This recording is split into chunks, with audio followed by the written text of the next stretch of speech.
Se você quer vencer a procrastinação, a cura não vem de motivação ou truques, mas sim de uma mudança sutil, porém importante na sua maneira de pensar e agir. Imagine o seguinte cenário: você chega em casa tarde da noite depois de um longo dia de trabalho. Ao abrir a porta, no seu campo de visão, do lado esquerdo, você vê a cozinha repleta de louças e talheres sujos acumulados de dias, esperando alguém tomar uma providência. Do lado direito, você vê aquela sala confortável com o seu sofá favorito e uma grande tela plana, esperando simplesmente que você ou alguém se sente para aproveitar daquele conteúdo de streaming quase que infindável. Considerando que você não é nenhuma pessoa com fobia em relação à limpeza ou sujeira, qual seria a sua atitude mais provável? Há uma grande chance que nesse momento você crie algum argumento na sua cabeça dizendo que, olha, eu trabalhei bastante hoje, acho que eu mereço um pouco de relax, vou deixar essa louça para amanhã,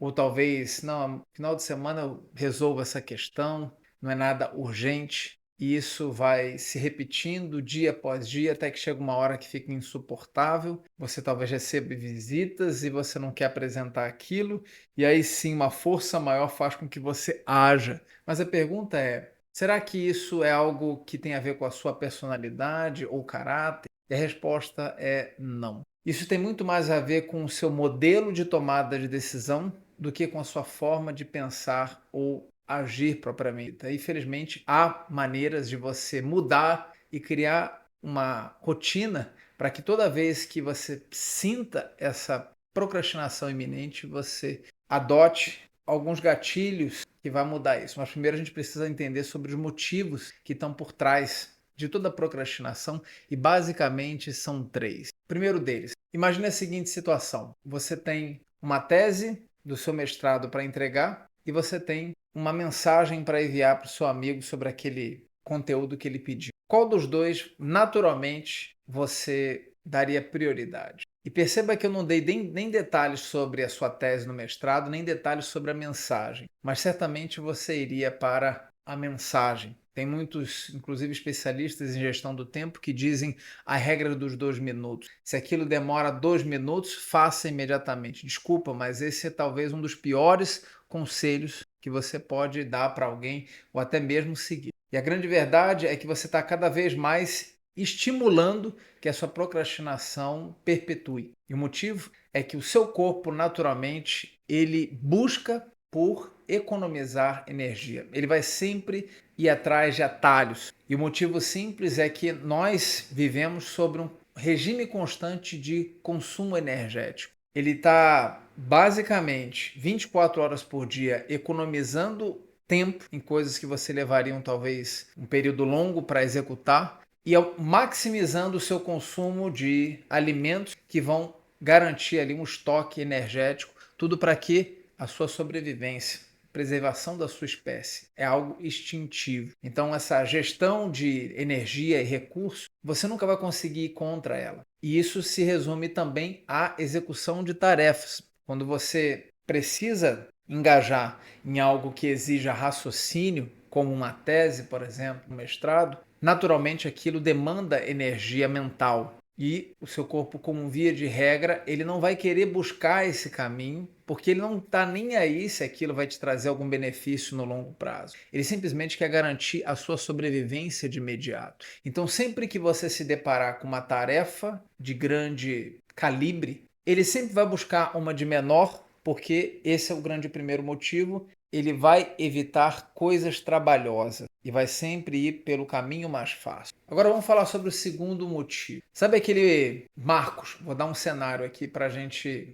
personalizar. Marcos tem um projeto que precisa entregar ao final da semana. Então ele tem todos os 5 dias úteis ali para ele poder administrar. É segunda de manhã e ele está bem confortável porque ele sabe que é um projeto que depende de algumas horas, mas ao longo de uma semana é óbvio que ele vai ter como acomodar aquilo dali. Então, segunda-feira ele vai ver se consegue fazer alguma coisa, afinal de contas ainda tem bastante tempo, até sexta-feira. E aí, várias emergências, coisas corriqueiras, acabou não dando tempo para ele iniciar, mas não tem problema, porque a gente ainda está no início da semana. E terça-feira ele resolve dedicar algum tempo, e aí, na parte da manhã, acontecem algumas emergências, crises que ele precisa tomar conta. Ele não conseguiu, na terça-feira, depois do almoço, já ficou um pouco apertado, ele decide então engajar na quarta. Quarta-feira ele liberou a agenda e aí agora vai ser bem mais fácil. E aí, quarta-feira acontece um imprevisto que ele vai precisar dedicar todo o dia em volta daquele problema, mas tudo bem, ele ainda tem quinta e sexta-feira. Na quinta-feira,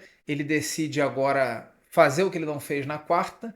Ele até começa durante um período, mas uma outra situação ali corriqueira toma ali o tempo dele e ele vai se distraindo com outras pequenas coisas até que termina o dia e agora ele só tem sexta-feira para concluir. E o que acontece? Ele começa a fazer alguma coisa aqui e outra ali, mas no final não consegue concluir, pede desculpa para quem estava dependendo daquele material. Quem nunca passou por uma situação como essa? E isso ainda é mais grave se você não tiver um prazo rígido com uma pessoa ou com uma instituição, porque quando é algo, por exemplo, com você, a facilidade de você flexibilizar esse prazo ainda é maior, levando a uma postergação ininterrupta. Sempre eu vou fazer numa semana e aquilo fica para a próxima e assim de forma constante. Por que isso acontece? Porque na sua cabeça você cria de uma forma inconsciente que há um período longo até você poder concluir aquilo. E a verdade é que esse tempo nunca chega. O segundo motivo é você achar que tem muito tempo para executar aquilo e não merece, na verdade, uma ação imediata. E isso, mais uma vez, também é um pouco fruto desse regime de preservação que o seu corpo vai ter em garantir que aquelas coisas mais urgentes e prioritárias sejam feitas, e isso, se tratando de algo para longo prazo, não vai entrar na pauta. Ele simplesmente vai colocar de uma forma tênua de que você ainda tem outras coisas mais importantes e a tendência daquilo ser postergado é quase que infinita. Bom, terceiro grande motivo é uma resposta, na verdade, emocional. Suponhamos que você tenha uma grande prova para fazer e aquilo vai te conceder uma certificação. Você pode fazer a prova quando você quiser, desde que você esteja se sentindo apto. Para isso, você precisa estudar, se dedicar, obviamente, mas a partir do momento que você marca a prova, você agora precisa realizar. Qual que é a tendência de você, se não tiver nenhuma exigência ou circunstância que obrigue feito, e de você postergar de uma maneira também constante, até que chegue um ponto em que aquilo perde o sentido ou que você tenha algo extremamente desagradável pelo fato de você não estar realizando a prova e você tomar uma atitude de fazer sob pressão. Por que isso acontece? Isso tem a ver com o terceiro e último motivo, que é o medo de falhar.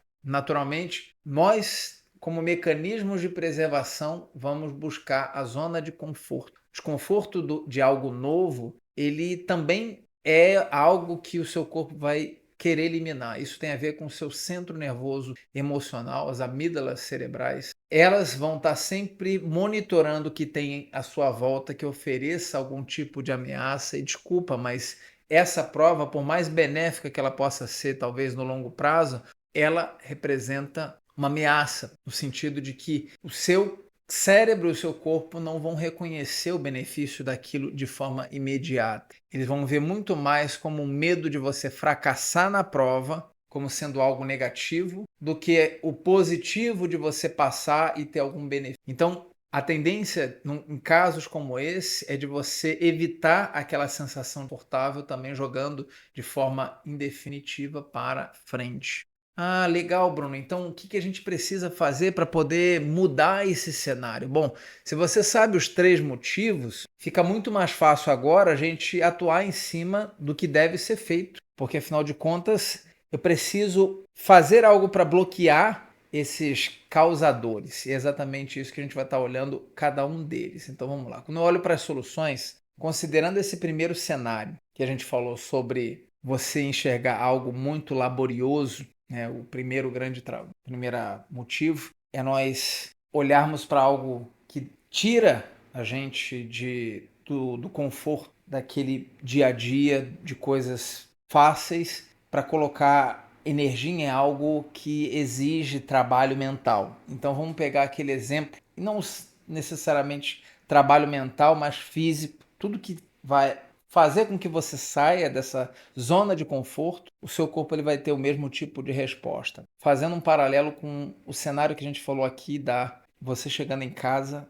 tarde da noite, de um lado a cozinha, do outro a sala de estar. Digamos que nesse cenário você de fato prefira ir para a sala de estar, afinal de contas você já trabalhou bastante durante o dia e precisa de uma certa recompensa. É uma resposta muito factível da gente criar na nossa cabeça de modo a justificar aquela nossa ação. E você vai de fato fazer tudo aquilo. Só que, como a cozinha fica no caminho para a sala, não custa nada você, por exemplo, botar pelo menos os talheres de molho enquanto você vai ligando ali seu set de entretenimento. Enquanto você bota os talheres de molho, você aproveita também para colocar algumas panelas que estão ali bem sujas, encardidas com detergente. Enquanto o equipamento ele vai carregando ali, que você já está com o controle na mão, você já aproveita para separar ali os talheres grandes dos pequenos, passa um pouco já de esponja com detergente naqueles que já são mais breves,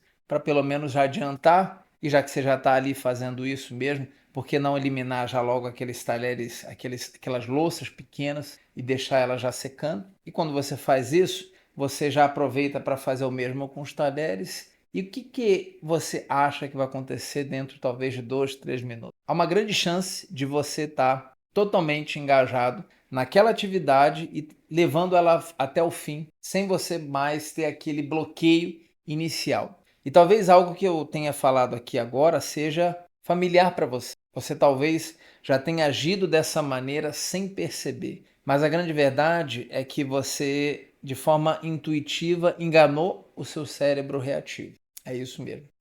Todos nós temos o cérebro racional e o reativo. Nosso corpo opera dessa maneira. O reativo é esse que a gente está falando, onde ele domina as suas ações, sempre visa a recompensa imediata e ele age por impulso. É mecânico. Se for algo bom, ele se aproxima, se for algo ruim, ele se afasta. Simples assim. Quando você fala para si mesmo que vai apenas colocar alguns talheres de molho, você está apresentando para o seu cérebro reativo algo que ele achou que ia ser muito laborioso para algo simples. Então aquela guarda alta que ele estava antes, naturalmente ele vai baixar. E ele vai permitir, com isso, você dar o próximo passo, que seria talvez você começar a engajar os pratos, na louça pequena, um pouco mais ali das panelas, e quando você viu, você depois não quer mais concluir, né? Deixar pela metade. E aí entra um segundo efeito que é curioso também, um fenômeno na verdade, que ajuda nesse processo, que é o efeito Zeigarnik. Ele diz o seguinte, que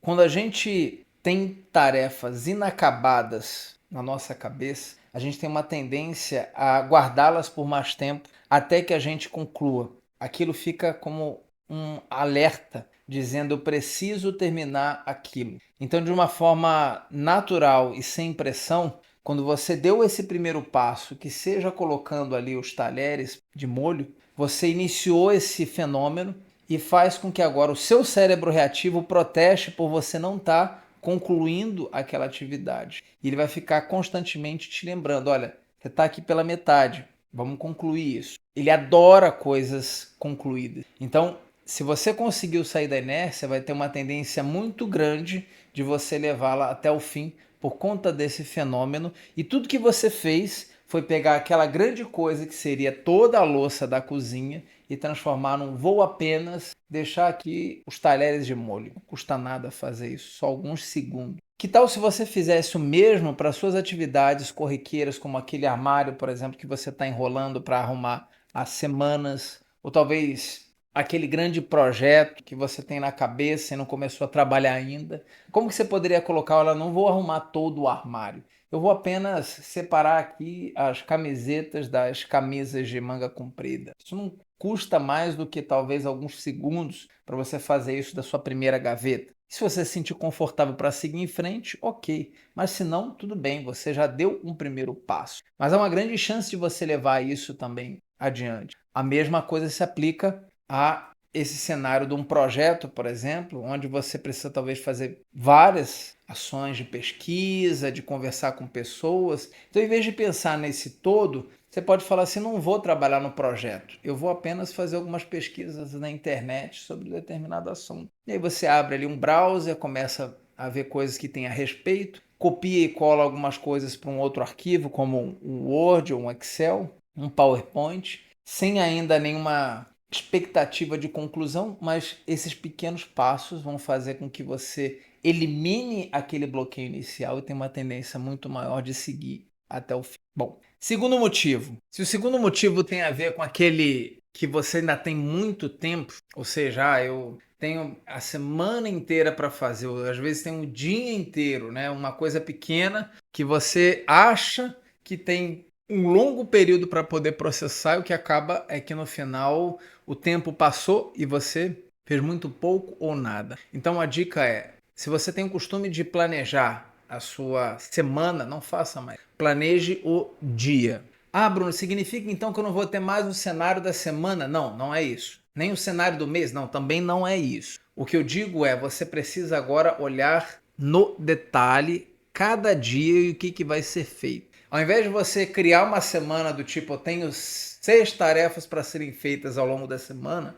é melhor você falar assim: olha, eu tenho a tarefa A para fazer na segunda, a B e C na terça, a D na quarta, a E na quinta e a F na sexta. Isso sim faz toda a diferença. Quando você granulariza o seu planejamento, você permite enxergar exatamente onde você vai estar empregando o seu tempo. E não caia na cilada do tipo, eu tenho o dia inteiro para poder fazer isso. Comece por aquela tarefa de mais alto valor agregado para você, antes de você verificar e-mails, antes de verificar mensagens, telefonemas, de dar oi para o chefe, bom dia para a turma.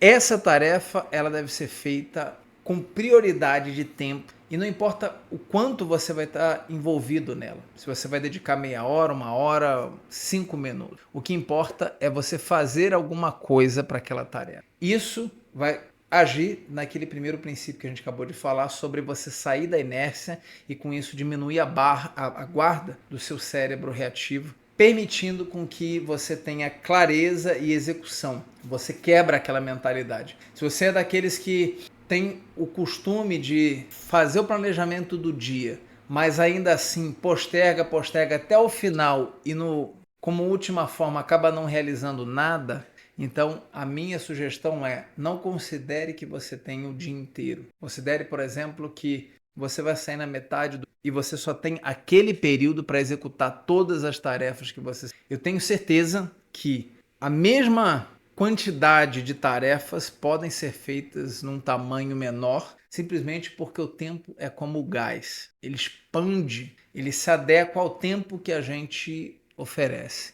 O que isso significa? Digamos que você tem uma grande apresentação para fazer. E eu falo: olha, você tem o dia inteiro para você trabalhar nessa apresentação. Faça da maneira com que você quiser. No final, eu quero essa apresentação feita. E você só tem isso para fazer. A sua postura vai ser de levantar, relaxar, fazer pesquisa, tomar café, conversar com pessoas, olhar para o tempo, fazer reflexões. E no final do dia vai sair alguma apresentação em cima daquilo. Da mesma forma, eu posso falar para você: olha, você tem essa mesma apresentação para fazer, agora você tem 1 hora. Desculpa. Se você tem agora 1 hora, a sua postura naturalmente já muda.